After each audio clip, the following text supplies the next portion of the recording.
노회나 총회를 할 때 사람이 잘못한 것이 발견되어졌을 때 회장이나 혹은 회원이 이 사람이 잘못한 것은 맞지만 우리가 그리스도의 사랑으로 관용하고 넘어갑시다, 이렇게 말할 수 있어요. 그때 모두가 다 고개를 끄덕끄덕 하면서 그래 잘못했지만 그 사람이 반성도 하고 있고 그러니까 우리가 용서하자 그러는데, 누군가 한 사람이 손을 들고 법이요 이렇게 얘기를 하면 이 법대로 하자는 말이거든요.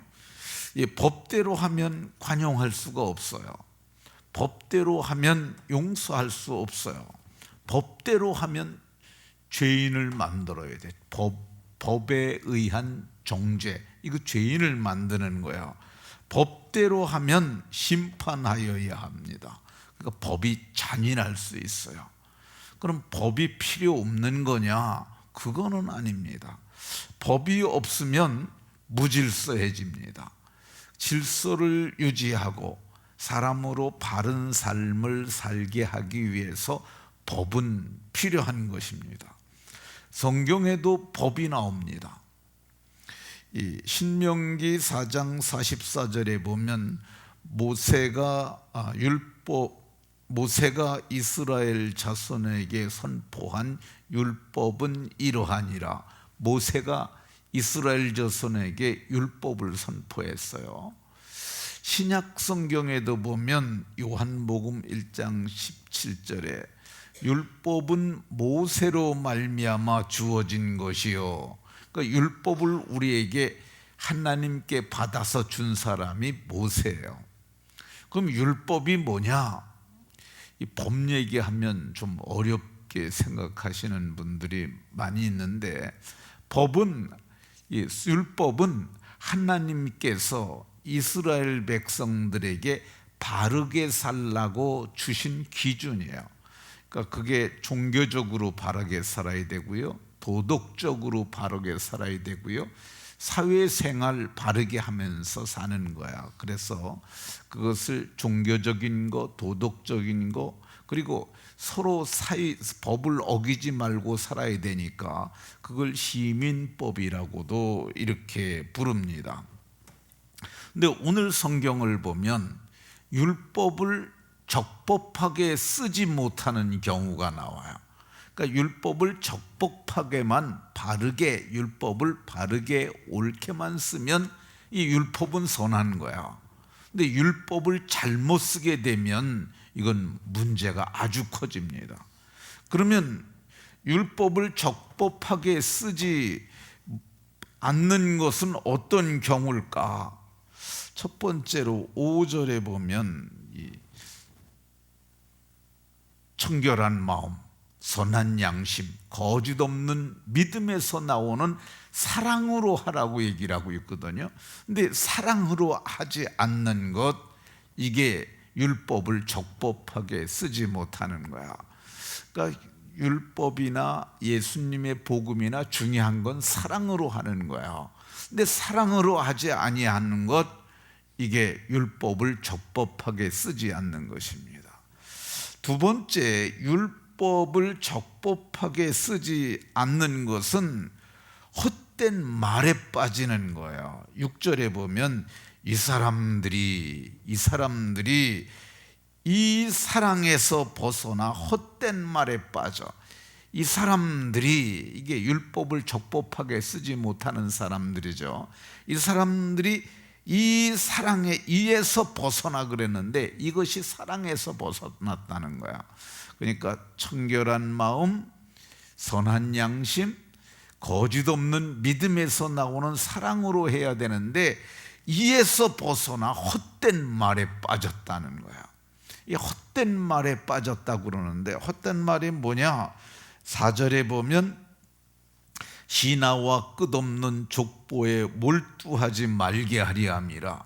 그러니까 신화에 빠지고 족보에 참념, 이게 개역성에서는 창념이라는 말을 썼어요. 몰두라는 말을 안 쓰고. 그러니까 그런 데서 몰두하는 거야. 이 신화와 족보는 이제 그리스의 신화 있어요. 예, 그 시대 사람들은 그것을 진짜로 믿었어요. 그래서 보면 그리스의 파르테온 신전 그런 것들 있잖아요. 진짜니까 어마어마한 돈을 들여서 그걸 진 거죠. 그리고 수메르 신화 있어요. 그리고 에누마 엘리시라고 하는 것이 있는데 그게 다 종교적인 것들에 좀 얘기가 뭐 길어져서 그런데 에누마 엘리시 그리고 수메르 왕명록, 수메르 왕명록이 이 왕들의 연대기인데 그게 족보예요. 그런 걸 자꾸 헛된 말에 빠져서 몰두하는 것, 이것이 오늘 성경이 얘기해서는 율법을 적법하게 쓰지 않는 경우라 할 것입니다. 율법을 적법하게 쓰지 못하는 거 어떤 경우냐? 7절에 보면 율법이 뭔지도 알지 못하면서 확증하는 것도 깨닫지 못하는도다. 말하는 것, 확증하는 것, 이거 자기가 깨닫지도 못하면서 선생이 되려고 그러는 거야. 그러니까 율법에 대한 이해가 없는 거죠. 그러니까 오늘날에도 수많은 사람들이, 죄송합니다만은 목회자들 가운데서도 율법의 제기능을 이해 못하는 사람들이 많아요. 그러니까 복음과 율법의 관계를 이해를 명료하게 해야만, 그래야 바른 복음에 설 수 있는데, 오늘도 그러잖아요. 율법이 선생이 되려고 그러는데 자기가 말하는 것, 확증하는 것도 깨닫지도 못하면서 그런 사람들, 알지도 못하니까 율법을 적법하게 쓸 수 없는 거죠. 네 번째, 율법을 적법하게 쓰지 못하는 것은 율법의 의로 자기 의를 삼는 거야. 말이 조금 좀 어려운 말인데, 그러니까 율법의 의는 뭐냐면 법을 지켜서 의로워진 거야. 나 죄 없어. 그 말은 뭐예요? 나 법을 잘 지켰어. 그런 말이잖아요. 그러니까 율법의 의로는 흠이 없다고 생각하는 것. 바울 사도가 그래서 나는 율법의 의로는 흠이 없는 자라 그랬는데, 법을 완벽하게 지켰다고 생각하는 거야. 근데 성경은 뭐라고 그럽니까? 율법의 행위로 의롭다 하심을 얻을 육체가 없나니 율법으로 의로워질 수 있는 사람은 하나도 없어요. 율법이 이만큼 되는데 다 잘 지켰어요. 근데 하나를 어겼어. 그러면 벌써 율법이 다 지켰어도 요만큼만 해도 그게 율법의 흠으로 의롭담을 얻지 못하는 거죠. 그럼에도 불구하고 율법으로 의를 얻으려는 것, 이것이 율법을 적법하게 쓰지 못하는 것이라 이렇게 말할 수 있습니다. 그럼 율법을 적법하게 옳게 쓰는 것은 어떻게 쓰는 것이냐? 율법을 적법하게 쓰는 것은 율법에 대한 바른 이해를 가지고, 여기 자기가 말하는 것, 확증하는 것, 그걸 깨닫는 거죠. 이게 굉장히 중요합니다. 율법에 대한 이해를 가지려면은 갈라디아서와 로마서를 많이 읽어야 합니다. 근데 이게 로마서라는 책이 그게 조금 어려워요. 그리고 갈라디아서도 어려운데, 근데 그걸 계속 읽다가 보면은 이해가 됩니다. 모르면은 사전을 찾아가면서, 주로 말이 어려운 거거든요. 단어들이. 그 사전을 찾아가면서 읽는 거야. 옛날에는 사전 찾는 게 힘들었는데 요즘은 네이버나 다음이나 어떤 포털이더라도 거기다가 단어만 치고 쓰고 단어 쫙 누르면 거기 다 나와요, 뜻이. 어렵지 않아요. 그러니까 그거를, 성경을 그냥 몇 번 읽었다 이거를 하려고 빨리빨리 읽지 말고, 읽다가 모르면은 그걸 단어를 찾아가면서 읽는 거야. 저도 지금도 단어장을 찾아가면서 봐요. 그러니까 모르면은 이 단어장을 찾아가면서 보는 거죠. 이 율법을 적법하게 쓰는 것은 율법을 주신 이유를 알아야 돼요. 율법을 왜 주셨느냐? 이 율법은 죄를 깨닫기 위해서 주신 거야. 이 성경은 율법의 행위로 그 앞에 의롭다 하심을 얻을 육체가 없나니 율법으로는 죄를 깨달음이라. 요거 한번 따라해 보십시다. 이게 굉장히 어려운 개념은 아닌데, 율법으로는 죄를 깨닫는다. 자, 법이 없으면은요, 법이 없어요. 그러면 죄인도 없는 거예요. 근데 법이 주어졌어요. 도둑질하지 말라. 그 법이 없을 적에는 도둑질해도 죄가 아니었어요. 도둑질하지 말라. 그 법이 생기니까 도둑질하면 죄인이 되는 거예요. 간음하지 말라. 이 간음을 하면 죄가 된다는 거죠. 간음하지 말라 그랬는데 이 간음을 하면 그때부터 죄가 되는 거야. 간음하지 말라 그 법이 있기 전에는 간음해도 죄가 되지 않는 거야.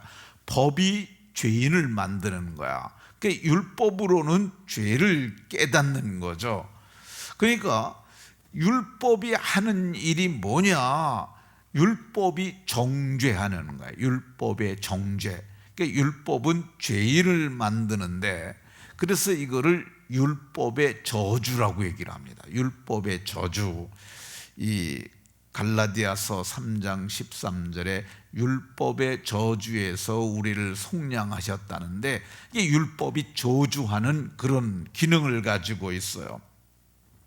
그래서 사람이 율법으로 의로워질 수 없으니까 하나님이 율법 외에 한 의를 보내셨어요. 한 의. 그게 누구냐? 그게 예수님이에요. 이제는 율법 외에 하나님의 한 의가 나타났으니 이는 율법과 선지자들에게 증거를 받은 것이라. 그러니까 율법 외에, 법으로 의로워질 수 없으니까 율법 외에 하나님께서 한 의를 보내셨는데, 이건 율법, 구약성경, 그러니까 모세오경이죠. 선지자, 선지사들에게 증거를 받은, 그러니까 구약성경 전체가 오실 하나님의 한 의를 이렇게 말씀하고 있는 것입니다. 그래서 이 율법은 하나님께서 그리스도를 통하여 우리가 속량되는 방편으로 주셨다는 걸 깨닫는 거야. 이 성경을 요절을 보면은 더 쉽습니다. 그리스도께서 우리를 위하여 저주를 받은 바 되사, 나무에 달려 죽었으니 저주받아 죽은 거잖아요. 그리스도께서 우리를 위하여 저주를 받은 바 되사 율법의 저주에서 우리를 속량하셨으니, 율법은 정죄하니까 우리를 죄인 되게 하는데 그 저주에서 우리를 속량하셨다는 것. 율법의 속량에, 그러니까 율법의 저주에서 우리를 속량하신 것, 이게 성경이 말하는 의를 얻는 한 방편입니다. 세 번째, 율법을 적법하게 쓰는 건 뭐냐? 그리스도께서 율법의 마침을 되셨다는 것을 깨닫는 거야.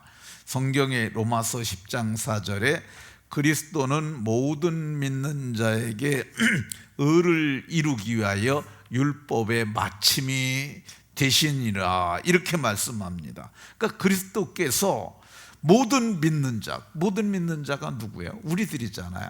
우리들을 이렇게 의를 이루기 위하여 율법의 마침이 되시느니라 그러는데, 마쳤다는 말은 율법을 다 이루셨다는 거예요. 율법의 요구가 있어요. 그러니까 율법의 요구는 죄인은 죽어야 한다. 그게 율법의 요구죠. 근데 우리가 다 죽어봐야 소용이 없잖아요. 그러니까 하나님께서 한 의를 보내셨고, 죄 없는 그분이 세상 죄를 지시고 십자가에서 죽으셔서 율법의 요구를 다 들어주시고, 그래서 율법의 마침이 되시는 거야. 그래서 이거를 깨닫는 것이 중요합니다. 그러니까 율법을 적법하게 쓰는 것은 율법을 알고 바르게 사용하면 이게 선하다는 것이죠. 그러면 율법의 저주에서 속량받은 사람은 어떻게 살아야 할까? 성경은 이렇게 말합니다. 온 율법이, 갈라디아서 5장 14절에 온 율법이 내 이웃 사랑하기를 내 자신같이 하라 하신 말씀에서 이루어졌나니. 그러니까 율법이 그렇게 많아도 그거 정리하면은 딱 한마디로 하면 뭐라고 그러냐면은 이 내 이웃 사랑하기를 너처럼 사랑해라, 그거라는 거예요. 그것이 다 이루어졌다는 거야. 이 로마서 13장 10절에서는 이 사랑은 이웃에게 악을 행하지 않나니 그러므로 사랑은 율법의 완성이니라. 사랑은 율법의 완성이라. 그러니까 이 율법을 몰라도 사랑만 하게 되면, 이웃을 사랑하는 마음으로 잘 섬겨주고 한 사람은 율법을 이룬 자가 된다는 말입니다. 그러니까 우리가 무슨 일을 하든지 사랑으로 하는 것이 중요합니다. 그러면 우리가 어떤 사랑으로 해야 되느냐? 오늘 성경에 보면 5절에 청결한 마음, 선한 양심, 거짓 없는 믿음에서 나오는 사랑으로 하라고 이렇게 말씀합니다. 그러니까 이게 사랑으로 하는 것, 그게 율법을 이루는 겁니다. 오늘 내용이 율법 얘기하면 좀 어려워요. 근데 오늘 이게 영상으로 올라가거든요. 그러니까 유튜브에 들어가 가지고 행전교회 새복이라고 하면은 이 설교가 나오니까, 그래도 저로서는 쉽게 말하려고 여러 말을 했으니까 이거를 여러 번 들어보는 거예요. 그러면 이해가 갈 수 있습니다. 그러면 우리가 성경이 얘기하는 5절에 거짓 없는 믿음에서 나오는 사랑으로 하는 게 뭐냐? 오늘 저녁에 유정미 선교사님이 오잖아요. 근데 제가 그 사람을 보면서 초대를 하라고 노회에서 얘기를 했지만 안 해도 괜찮아요. 그런데 제가 그 사람을 볼 때 긍휼히 여기는 마음이 있었어요. 장로님들도 다 그 자리에 함께 있었는데, 총대로 가셨던 분들이. 근데 처녀의 몸으로 가가지고 거기 가서 네팔에 가가지고 그 산 속에 다니면서 복음을 전해서 교회를 이루고, 그리고 처녀가 이제는 50대가 됐어요. 근데 거기서 이 복음을 효과적으로 전하기 위해서 네팔에, 거기서 자기가 자세히는 모르지만 그 네팔 사람하고 결혼을 해요. 네팔 목사님하고. 그래서 제가 물었어요. 자녀는 없냐고. 그러니까 제가 늦게 결혼을 해가지고요, 아기를 낳을 수가 없어요. 그래가지고 아기도 없이, 그래서 지금 복음만을 위해서 거기서 헌신하는 거야. 저도 그런 마음을 갖고 긍휼의 마음을 했는데, 어떤 분이 목사님, 제가 오는 사람 밥을 사주겠습니다. 그래서 그게 사랑으로 사는 거지. 그게 한 번 얼굴도 본 적이 없는데 그 사랑으로 사는 거잖아요. 또 사랑으로 이렇게 헌금을 하세요. 이게 그게 우리가 좀 돕자 그러면 빈손으로 보내지 아니하고, 이게 오늘 거짓 없는 믿음에서 나오는 사랑이라고 생각이 되어집니다. 말씀을 마치도록 하겠습니다. 우리는 어두워져가는 마지막 한때를 살고 있습니다. 우리가 율법으로 살게 되면 율법의 저주에 의해서 망하게 됩니다. 우리는 법대로 사는 사람이 아니라 그거보다 더 큰 법이 있는데 사랑의 법이에요. 그걸 최고의 법이라고 성경이 얘기를 합니다. 사랑의 법으로 사랑하고 살아가는 복된 분들이 다 되시기를 예수 그리스도의 이름으로 축원합니다.